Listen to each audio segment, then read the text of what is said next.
ছয় উইকেটে 316 রান নিয়ে চতুর্থ দিনে ব্যাটিংয়ে নামে বাংলাদেশ। মুশফিক ও লিটন দুজনেই বড় ইনিংস খেলার দিকে মনোযোগী।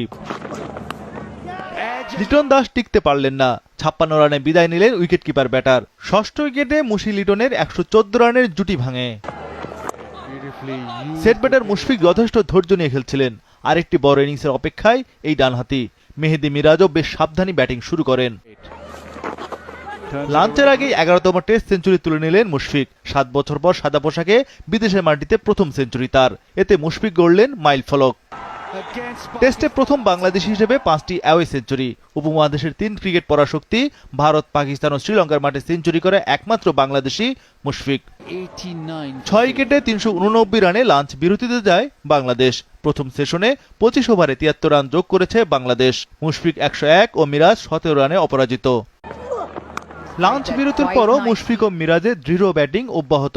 তামিমকে টপকে বাংলাদেশী হিসেবে বিদেশে সবচেয়ে বেশি রানের রেকর্ড গড়েন মুশফিক। মুশফিকের সঙ্গে মিরাজের সপ্তম উইকেটে 17 রানের জুটি। ম্যাচে লিড আদায় করে টাইগাররা। মিরাজও সপ্তম টেস্ট 50-র দ্বারপ্রান্তে। সামর্থ্যের সেরাটুকু উজাড় করে ব্যাট করেন অভিজ্ঞ ব্যাটার মুশফিক। টেস্ট ক্যারিয়ারে ষষ্ঠবারের মতো 150-র বেশি স্কোর গড়েন মিস্টার ডিপেন্ডেবল। মেহেদী মিরাজ পূর্ণ করেন 50। ঘরের বাইরে এটি ডানহাতি অলরাউন্ডারের দ্বিতীয় 50। সপ্তম উইকেটে টাইগারদের রেকর্ড 150 রানের জুটি। চা বিরতি পর্যন্ত বাংলাদেশ তোলে 6 উইকেটে 495 রান। এই সেশনে 31 ওভার ব্যাট করে টাইগাররা যোগ করেছে 106 রান। পাকিস্তানের বিপক্ষে চা বিরতির সময় 47 রানের লিড নেয় বাংলাদেশ। মুশফিক 173 রানে ও মিরাজ 50 রানে অপরাজিত ছিলেন। চা বিরতির পর স্কোরবোর্ডে 500 রান তোলে টাইগাররা।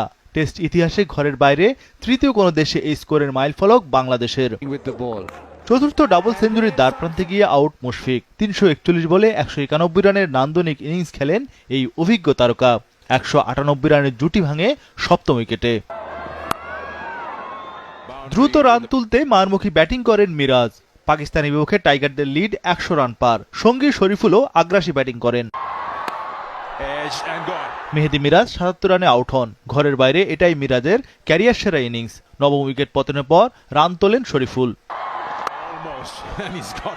14 বলে 22 রান করেন শরীফুল। বাংলাদেশের ইনিংস থামে 565 রানে। পাকিস্তানের বিপক্ষে 117 রানের লিড আদায় করে টাইগাররা। দ্বিতীয় ইনিংসে ব্যাটিংয়ে নামা পাকিস্তানকে শুরুতেই বিপদে ফেলে বাংলাদেশ। ওপেনার সাইম আইয়ুব 1 রান করে আউট। উইকেট নেন বাঁহাতি পেসার শরীফুল ইসলাম।